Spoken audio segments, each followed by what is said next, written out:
শীতকালীন সবজি পছন্দ করে না এমন মানুষ কিন্তু খুঁজে পাওয়া যায়। শীতকালীন সবজি যেমন সবাই অনেক পছন্দ করে, তেমন শীতকালীন সবজি চাষবাস করতেও কিন্তু ভীষণ ভালো লাগে। আসসালামু আলাইকুম, কেমন আছেন আপনারা সবাই? আমি আলহামদুলিল্লাহ ভালো আছি। আশা করছি আপনারা যে যেখান থেকে আমার আজকের ব্লগটি দেখছেন সবাই অনেক ভালো আছেন এবং সুস্থ আছেন। শীতকালের সবজি আমরা কম বেশি সবাই অনেক পছন্দ করি। শীতকাল মানেই হচ্ছে সবজির একদম মেলা, নানান রকমের সবজি এবং তার স্বাদও অপূর্ব।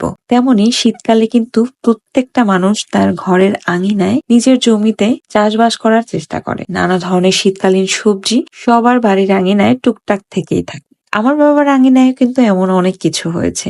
একটু একটু করে মাশাআল্লাহ দিলে অনেক কিছু, ধনিয়া পাতা গাছ, মরিচ গাছ, লাল শাক গাছ, কুমড়ো গাছ, বেগুন গাছ, তারপর হচ্ছে লাউ গাছ, এরকম টুকটাক অনেক গাছই আছে। তেমন কিন্তু এবার গ্রামে ঘুরতে গিয়ে দেখেছি প্রত্যেকটা বাড়ির আশেপাশে এরকম টুকটাক গাছ লাগিয়ে রেখেছে।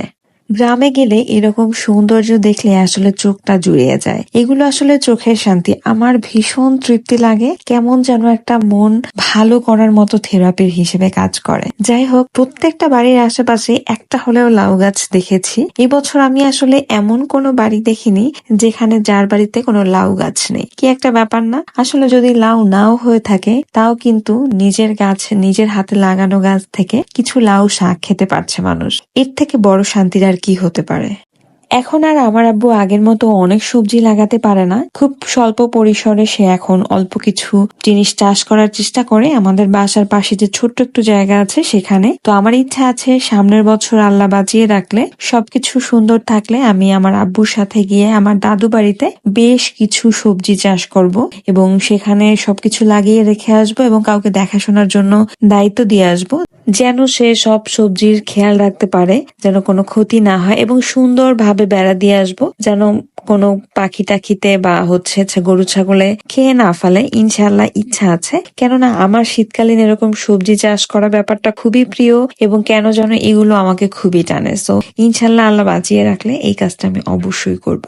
বেশ কিছু ফুল গাছ লাগানোর ইচ্ছে আছে। এতে যেটা হবে, নিজের হাতের লাগানো যে কোনো সবজি আমরা ফ্রেশ ফ্রেশ খেতে পারবো এবং এটা কিন্তু ভীষণই তৃপ্তিকর একটা ব্যাপার। নিজের হাতে লাগানো যে কোনো ফসলই খাওয়ার মধ্যে একটা অন্যরকম আনন্দ কাজ করে, যেটা হচ্ছে যারা কখনো করেছে তারাই বুঝতে পারবে। তারা শুধু আসলে এগুলো করার জন্য ছটফট করে। যেমন আমরা ছোটবেলা থেকে দেখেছি যে আব্বু গ্রামের বাড়িতে অনেক কিছু চাষ করে এবং আমরা সেটা বাড়ি থেকে এনে ফ্রেশ ফ্রেশ খাই। এটার একটা অন্যরকম আনন্দ। সো যাই হোক, আল্লাহ চাইলে ইনশাল্লাহ সামনের বছর অনেক প্ল্যান আছে, আল্লাহ যেন সেই ইচ্ছেগুলো পূরণ করে, সেই দোয়া করবেন। তো আজকে এখানেই বিদায় নিচ্ছি। সবাই ভালো থাকবেন, সুস্থ থাকবেন এবং আমাদের জন্য অনেক অনেক দোয়া করবেন। আমার ফেসবুক পেজটাকে ফলো করতে ভুলবেন না এবং ইউটিউব চ্যানেলটাকে সাবস্ক্রাইব করতে ভুলবেন না। এবং আপনি কোত্থেকে আমার ব্লগগুলো দেখছেন সেটা অবশ্যই কমেন্টসে জানাতে ভুলবেন না। সবাই ভালো থাকবেন, সুস্থ থাকবেন। আল্লাহ হাফেজ।